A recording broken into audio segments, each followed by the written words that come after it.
بسم اللہ الرحمن الرحیم الحمد للہ رب العالمین والصلاة والسلام علیک یا سیدی و سیدنا یا رسول اللہ وعلی آلک و اصحابک یا سیدی و سیدنا یا خاتم النبیین۔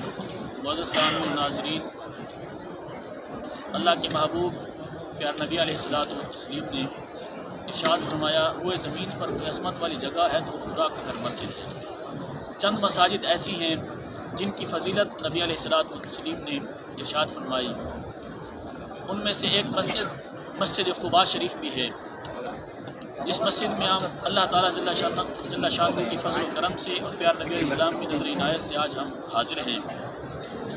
یہ وہ مسجد قباء شریف ہے کہ نبی علیہ الصلوۃ والتسلیم جب مکہ المکرمہ شریف سے ہجرت فرما کر مدینہ المنورہ شریف تشریف فرما ہوئے، یہی وہ پہلا مقام تھا جہاں نبی علیہ الصلوۃ والتسلیم نے 4 دن جہاں نبی علیہ السلام نے قیام فرمایا، اور سب سے پہلے جو مسجد بنائی وہ یہی مسجد قباء شریف تھی۔ اور نبی علیہ الصلوۃ والتسلیم مسجد نبوی شریف کی تعمیر کے بعد بھی مسجد قباء شریف میں تشریف لایا کرتے تھے، پیدل ہو کر، سوار ہو کر، اور ہفتے والے دن نبی علیہ الصلوۃ والتسلیم تشریف لایا کرتے تھے۔ اور نبی علیہ الصلوۃ والتسلیم نے ارشاد فرمایا، جو بھی مسجد قباء شریف میں 2 رکعت پڑھے گا، نبی علیہ السلام نے ارشاد فرمایا اس کو مکمل عمرے کا ثواب عطا کیا جائے گا۔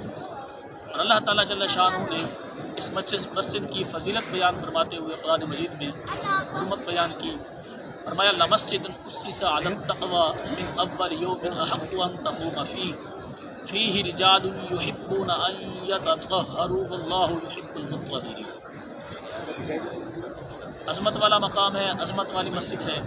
ویسے تو ہر مسجد عظمت والی ہے، لیکن چند مساجد ایسی ہیں جن کے بارے نبی علیہ السلام نے ارشاد فرمایا کہ فضیلت بیان فرمائی۔ آپ بھی اس مسجد کی زیارت فرمائیں اور ایمان تازہ فرمائیں۔ اللہ تعالیٰ کی بارگاہ میں دعا گو ہوں کہ اللہ تعالیٰ نبی علیہ السلام کے ہر غلام کو ایسے مقدس مقامات کی زیارت نصیب فرمائے، اور یہ سعادت بار بار مجھ سمیت نبی علیہ السلام کے ہر غلام کو نصیب زیارت فرمائے مسجد۔